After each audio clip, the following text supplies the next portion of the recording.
Life में 4 conditions हो सकती हैं दोस्तों। चारों की चारों कंडीशंस में गारंटीड आपको ये पॉलिसी कैसे बेनिफिट पहुंचा सकती है वो मैं आपको प्रूव करके दिखाऊंगा, क्योंकि इसमें वो सारे बेनिफिट एडेड हैं।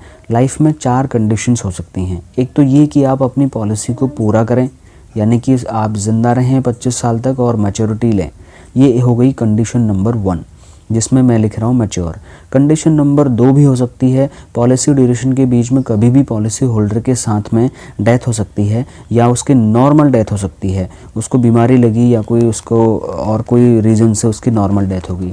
तीसरा कंडीशन उसकी एक्सीडेंट में डेथ हो सकती है, जिसको मैं लिख रहा हूँ AD यानी कि एक्सीडेंटल डेथ।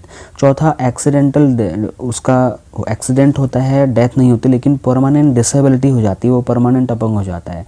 तो इन कंडीशंस में क्या मिलेगा? नंबर 1 कंडीशन के ऊपर अगर पॉलिसी मैच्योर करता है तो टोटल जो पैसा जमा किया था 5,04,679, उसके बदले उसको 13 लाख रुपए का मैच्योरिटी मिलेगा।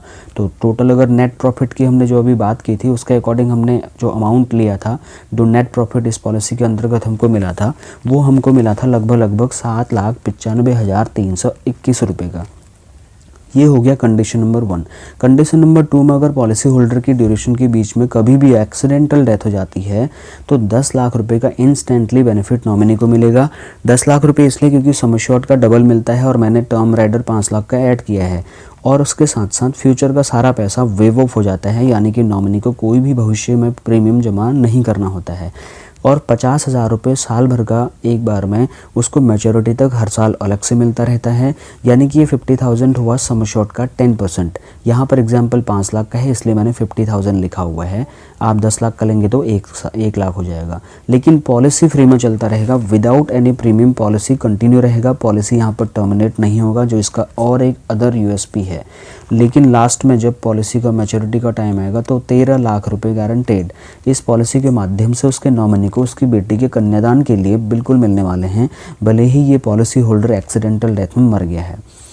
अगर बात करें नॉर्मल डेथ की तो पॉलिसी ड्यूरेशन के बीच में कभी भी ये सिचुएशन भी आ सकती है, तो इंस्टेंटली 5 लाख रुपए उसके नॉमिनी को उसकी जो लाइफ है उसको रिटेन करने के लिए मिलेगा, और भविष्य का सारा पैसा उसका वेव ऑफ हो जाएगा, माफ़ हो जाएगा, उसका कोई भी पैसा उसका नॉमिनी को पे नहीं करना होगा।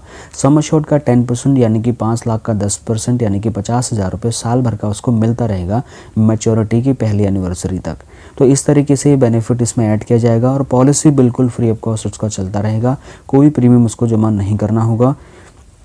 और जब बिटिया कन्यादान के लिए तैयार हो जाएगी, जब वो 25 साल की हो जाएगी, जब ये पॉलिसी का मैच्योरिटी का टाइम आ जाएगा, उस टाइम पर 13 लाख रुपए गारंटेड उस नॉमिनी को दोबारा मिल जाएंगे। तो इस तरीके से बेनिफिट हो जाता है इस पॉलिसी के नॉर्मल डेथ की कंडीशन में भी। अगर हम एक्सीडेंटल डेथ और डिसेबिलिटी, जो परमानेंट डिसेबिलिटी का केस है, उसमें अगर बात करें चौथी कंडीशन में, तो भविष्य का सारा प्रीमियम वेव ऑफ हो जाएगा। वो आदमी जिंदा है लेकिन परमानेंट डिसेबल हो गया, अपंग हो गया, तो पैसा पे नहीं कर सकता, इसलिए LIC उसका पैसा माफ़ करेगी। और सम एश्योर्ड का 10% यानी कि 5 लाख का 10% 50,000 ईयरली बेसिस पे उसको आगे 10 साल के लिए और उसके खाने पीने के खर्चे के लिए मिलेगा, लेकिन उसकी पॉलिसी बिल्कुल फ्री ऑफ कॉस्ट आगे चलती रहेगी। ये इसका एडिशनल बेनिफिट। और जैसे ही उसकी पॉलिसी का टाइम पूरा हो जाएगा उसको 13 लाख रुपए का मैच्योरिटी गारंटेड इस पॉलिसी के माध्यम से मिल जाएगा। ओके दोस्तों, तो उम्मीद करता हूँ ये वीडियो आपको पसंद आया होगा। पसंद आया तो लाइक करें, कमेंट करें, शेयर करें और मेरे चैनल को सब्सक्राइब करना न भूलें। धन्यवाद।